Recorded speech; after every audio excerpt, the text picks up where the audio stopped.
boxing news. Ow! Okay, we'll start with this. Well, very recently, the subject of Katie Taylor's next opponent came up by way of social media on Twitter. One fight fan suggested that she should fight Serrano. He's sure that would prove a point, right?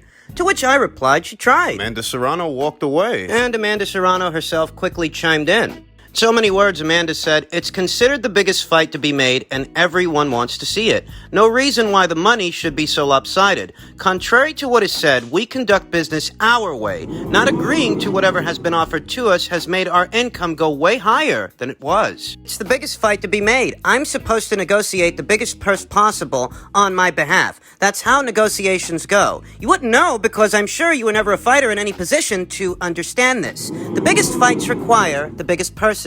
But that's just it.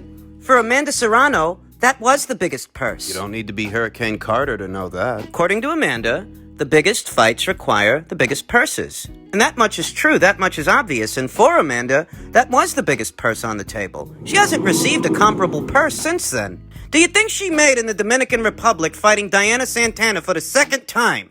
Do you think she made what she would have made fighting Katie? I can tell you that she didn't. I can tell you that I received correspondence from Amanda Serrano herself that divulged what the purse amount was when there was some confusion. I can. Some conflicting reports that stated the number was lower than it actually was. And I can tell you that, well, the amount of money that she made for Diana Santana wasn't anywhere near what she would have got for Katie Taylor. I could post the screenshot. But I won't. It's not necessary. This is a common sense argument. You don't make fighting Diana Santana in the Dominican Republic on a small card what you would have made fighting Katie Taylor on DAZN, on a Matchroom card. That much is obvious. Moreover, had the Jelena Marjanovic fight gone through, she wouldn't have made with Jelena what she would have made with Katie. The Bermudez fight, which I think is a good fight, an intriguing fight with an intriguing fighter, a fight I'll be tuning in to watch. With Daniela. With her. Good fight that might be. She won't make fighting Daniela Bermudez what she would have made fighting Katie Taylor. So if her purses have in fact gone up from what they used to be, they couldn't have gone up by much. Not unless you're getting the kind of offers that were offered to you to fight Katie Taylor. I stand by my original assertion that I wouldn't be the least bit surprised if Amanda Serrano and Katie Taylor never fight, because I don't imagine Eddie Hearn wants to spend any more time on Amanda Serrano. I don't imagine that Brian Peters and Katie themselves want to do Amanda any favors after Amanda walked away from the fight. Initially, the reason they said they walked away was because of COVID and because they didn't want to have a fight like that in Eddie Hearn's backyard, whereas now it's about the purse again. Even though there were no actual cuts made to Amanda Serrano's purse for the fight, had the fight taken place, there weren't going to be any deductions. Zero. But before they were saying they were worried about COVID and traveling and having a fight like that in Eddie Hearn's backyard. Now it's back to the purses again, which leads me to believe that that was their issue all along. They just wanted to find a way to get out of the fight so they could haggle for more money. They reneged on the deal. Which is fine. Conduct your business affairs however you see fit to conduct your business affairs. It's just that conducting your business affairs in that fashion, well, I don't imagine that leaves Eddie Hearn, Brian Peters, or Katie Taylor in any kind of hurry to do you any favors or make you any offers. And to my knowledge, they haven't made Amanda any offers since then. But who knows? That could change if Eddie Hearn is feeling generous, though he would have to be to offer Amanda Serrano yet another offer, let alone another offer, in excess of the offer that was already on the table. You can cry lowball. I find it hard to wrap my mind around how a career-high purse that you can't seem to find anywhere else could be categorized as a lowball. Better still, you can do that. You can tell that story to anybody that'll listen to it. We can all do and say what we want. Every single one of us can. Even me, yours truly. And you know, what brings me here isn't even so much the failed negotiations between Katie Taylor and Amanda Serrano, but what is fast becoming a prevalent theme amongst American-based fighters, particularly in women's boxing. I talked about this in a previous video, how many of the seasoned veterans in this part of the world, like Amanda, they have purse demands. They want to be paid a certain way in spite of what their actual marquee value is. They want to be paid in excess of that. What brings me here is the adverse effect this could have on the women's boxing scene in America. Amanda's justification for the fight not happening is that the split was too lopsided. Oh, it's too lopsided now. It wasn't too lopsided for you to enter into a 3-fight deal with Matchroom. And Matchroom is paying for everything, after all. I mean, it's not your promoter that's flipping the bill for any of this. They are. Katie Taylor, she's the one bringing all the belts to the table. It would be her belts you're fighting for. It's her marquee value financing the fight, not yours. And Amanda is left wondering why the split is so lopsided, not factoring in any of these aforementioned factors. How convenient. I mean, you don't normally get offered the kind of money they're offering you. You don't normally make that. You're willing to accept other fights with other fighters, some world champions. You're willing to accept fights with them for way less money than what they offered you to fight Katie. You don't want to make a stand for women's boxing and equal pay when it comes to those girls. You'll accept those nominal purse amounts, those peanuts that every other girl in this part of the world is complaining about. You'll accept those fights with those fighters. You won't take a stand with them. But once Katie Taylor's involved, oh, now you want to take a stand. I get it. And that's why the fight didn't happen, because you're standing up for yourself. So the fight doesn't happen, and the question then becomes, what effect do you think that has on the women's boxing scene in this part of the world? When one of the few recognizable fighters, and I use that term loosely, recognizable, but what effect do you think that has on the women's boxing scene in this part of the world when the kinds of fights that need to happen don't happen? The people in this part of the world, they don't know Natasha Jonas. They don't know Chantel Cameron. Doesn't matter. Now, those are fights that will get Katie Taylor considerable coin in the United Kingdom. She's not reduced to seeking out American-based fighters to make money. Katie Taylor's going to make money regardless. She's the money fight for anybody at or around 135 pounds.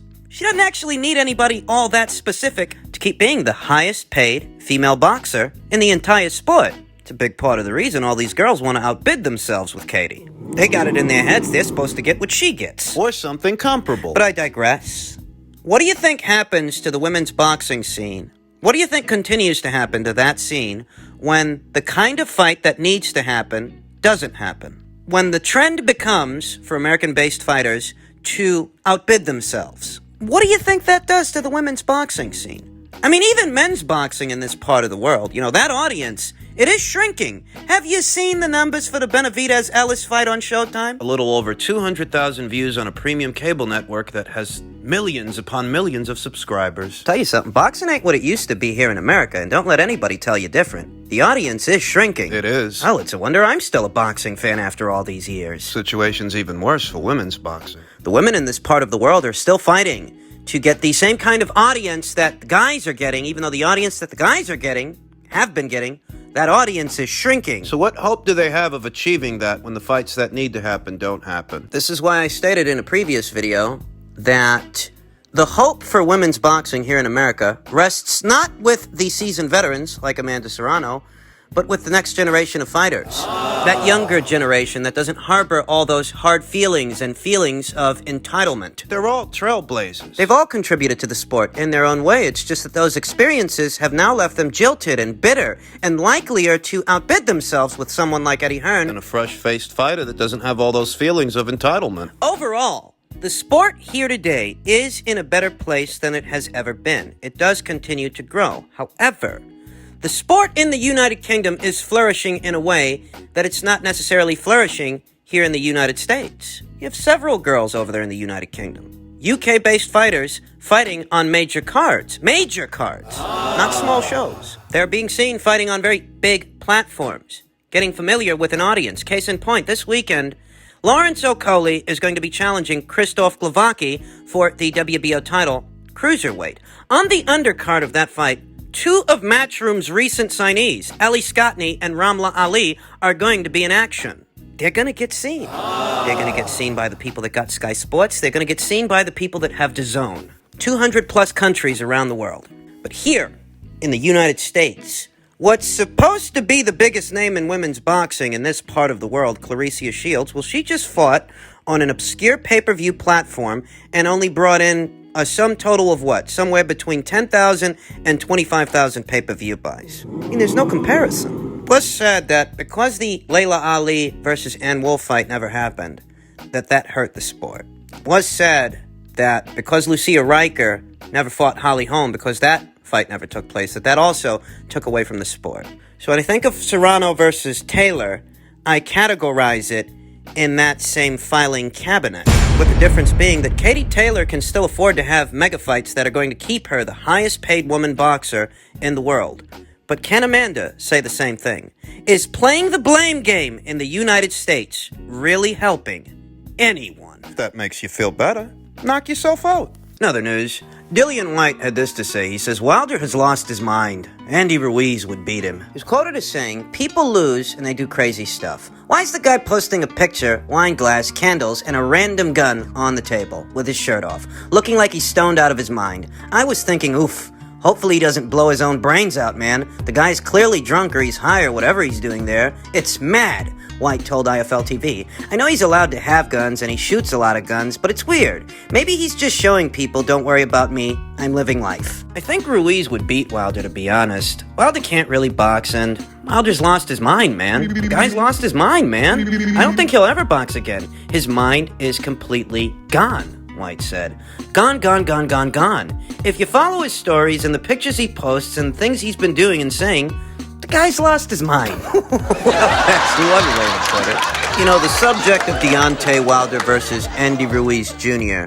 is a subject that's often being broached these days, as there are many people that are convinced that that's one of the only money fights left on the table for either Andy Ruiz or Deontay Wilder. It's an in-house fight. It wouldn't require any dealings with any outsiders outside of PBC Island, and yet there's even a shadow of a doubt when it comes to that fight, because the truth is, Andy Ruiz Jr.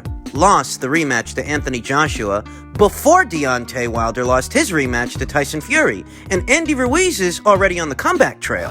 We know what he's going to be doing, and we know when he's set to be doing it. We know what changes he's made to his team. He's now hired Eddie Reynoso, and if I'm being honest, things actually do look a little bit promising for Andy. We see some progress, some of the fruits of his labor, his weight loss journey, but Wilder, what's Wilder doing? Sitting on the couch, stoned out of his mind, taking pictures of his firearms. No tentative fight date in sight. At the end of last year, he told Brian Custer on the Last Stand podcast that he should be returning to action towards the end of January or the beginning of February, and January and February have come and gone. Deontay Wilder still doesn't have a fight. We heard rumors of a potential Charles Martin fight, but we also heard rumors that, given what Wilder wants to make for the fight just ain't doable. Still, just rumors. Dillian Whyte thinks Deontay Wilder's lost his marbles. He thinks that guy's out of his mind. Maybe he's right. I don't know. He certainly didn't seem to have been handling the loss very well, blaming Mark Breland, blaming Kenny Bayless, accusing Tyson Fury of cheating. He hasn't made any additions to his team. None that I know of, anyway. The most I heard were some rumors and rumblings that Malik Scott, his former foe, his former adversary inside of the squared circle, outside of the squared circle, his buddy, was going to be taking a more active role in helping Deontay Wilder prepare for fights. And I vaguely recall hearing that rumor, and I thought to myself, so you fire an Olympic gold medalist who was a world champion in the sport of boxing, and you decide to replace him with a guy that you beat already. Oh, okay. I mean, I get being buddy-buddy with your, your compatriots and your contemporaries, but better still, Malik Scott's supposed to fill the role of Mark Breland. Is he? That's not confirmed, by the way. That's just another rumor, yet another rumor that's been floating around as of late. And if I'm being honest, the innumerable amount of rumors floating around when it comes to Deontay Wilder only accent the instability in his career and what could be the instability of his mind. Max Kellerman speculated Wilder got step-aside money. This is going to sound funny, but it's not the craziest thing I've heard as of late when it comes to Wilder. Lest we forget, there was a report out not that long ago detailing that the mediation arbitration between the Wilder people and the Fury people wasn't for a third fight. It was for a financial package. Naturally, Deontay Wilder's faction of fans, his sycophants, readily run with this story and exaggerate certain details as if to say that Deontay Wilder got a fortune for not taking the third fight, while at the same time still propagating the narrative that there is going to be a third fight, and that's what the holdup is with the Joshua Fury situation. Or that somehow he's guaranteed a shot at the winner. Who knows what narrative these sick individuals want to go with, because it doesn't make a lot of sense. Are you saying he wants a third fight, or are you saying he's getting paid not to have a third fight? Which one is it? And if the guy's getting paid to not have a third fight, we're going to entertain the scenario that he entered into some kind of a step-aside deal, just for argument's sake, just for speculation. If we're to believe this, okay, when's he going to have a tune-up fight? Because it's been over 12 months since he fought anyone. All this inactivity can't be helping his situation. It can't be helping his ability to perform, sitting out for this long. especially when there are rumors of a potential Andy Ruiz Jr. fight towards the end of this year. Would he go into that fight with no tune-up, no gimme fight, no lighter touch? All right. 'Cause I'll tell you something. A while ago, I would have told you that stylistically, Deontay Wilder has what it takes to land that big right hand of his on Andy Ruiz Jr. Andy Ruiz Jr. is a very good boxer, very good counterpuncher with a very respectable punch and a solid chin. We all know that. But what Andy doesn't have is athleticism. Andy's got slow feet. Slow, flat feet. That creates a situation to where if Andy tried to close the gap on Deontay Wilder, he might end up eating a very big right hand. Several big right hands because, Andy's got his virtues, but athleticism wasn't one of them. That could soon change under the tutelage of Eddie Reynoso.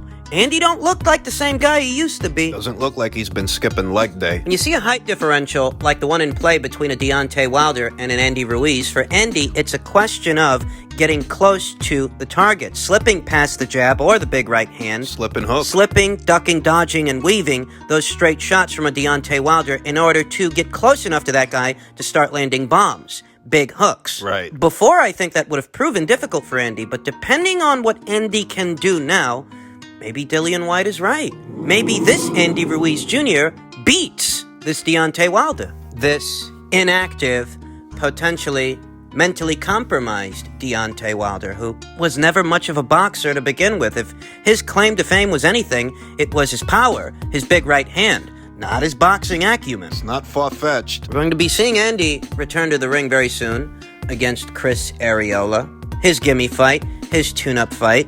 He's made additions to his corner that could very well change the way he goes about fighting a fight. He's got the same guy that trains Canelo Alvarez, the same guy that trained Oscar Valdez to beat Miguel Berchelt in a fight that we all thought he was going to lose. He's got that guy in his corner, but Wilder, what's he doing? What additions has he made to his corner? And when is he going to return to action? When is he going to have a tune-up fight? These things in mind, Dillian Whyte's candor, his comments that, maybe Andy beats this guy? Well, it's not the craziest thing I've ever heard.